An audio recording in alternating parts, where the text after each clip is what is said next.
How to turn a logo into a 3D print. Head to Google, type in what you're looking for, download the image. Drop the image into Adobe Express's SVG converter.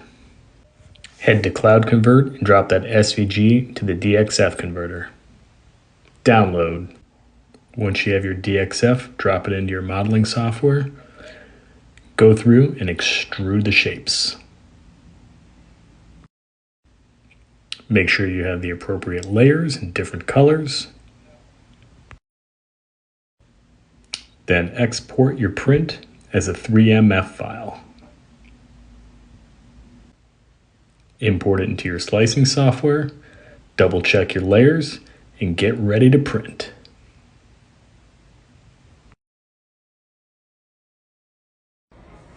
And there you have it, how to turn a logo into a 3D print.